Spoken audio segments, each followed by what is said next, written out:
Hey guys, it's Ashley with Messi and Co. And I just want to give a few full-time thoughts.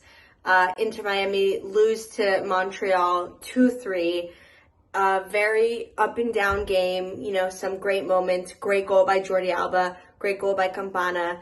But I'm going to say something pretty intense, and that is if Tata Martino cannot find a way to get wins without Messi, he's going to get fired before the end of the season. And I think his leash is shorter than it is longer, because I understand that Messi and Suarez and Busquets, etc., they need rest and they need rotation.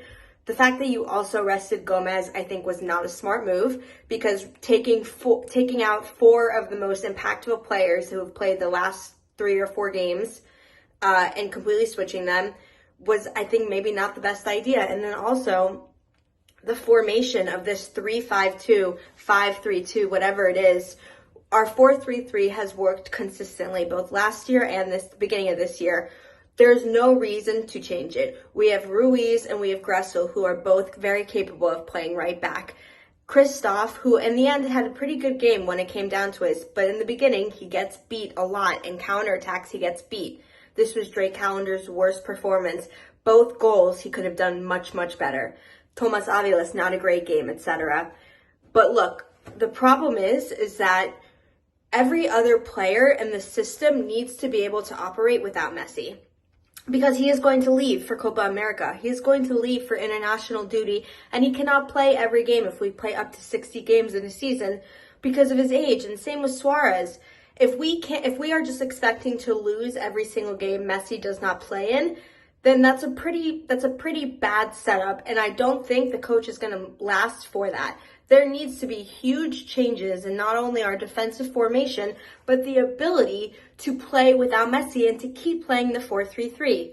I saw at the game multiple opportunities where David Ruiz would have the ball, taking it up the right wing, and there was only Campana in the box or moving forward to be in that front third. There was nobody else. And so he couldn't cross it, and he couldn't, do transition, and he couldn't have plays happen. And that's a big problem. It was a disappointing performance by the team, but the tactics were wrong from minute one.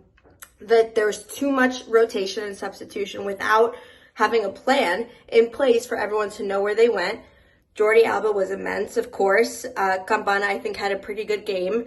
Robert Taylor did not have a great game, in my opinion. I think, he obviously should have had a goal. He was really close, but he was too timid on his approaches and his choices. He wasn't like surefire in his passing, and he didn't take advantage of the opportunity that was presented to him. The referee was deplorable.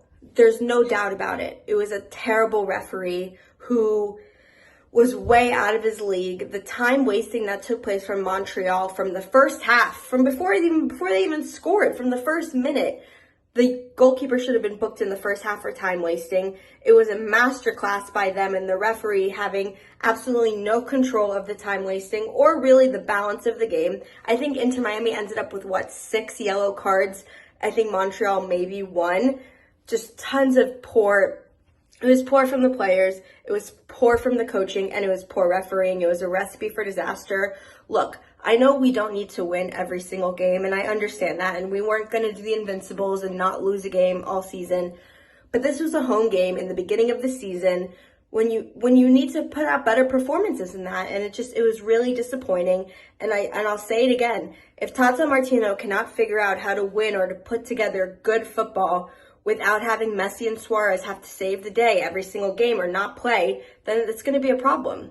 But look, on to Wednesday, huge game against Nashville, second leg of the CONCACAF Champions Cup, round of 16. I'll be there, Gian will be there, and we're really excited. So, vamos Inter.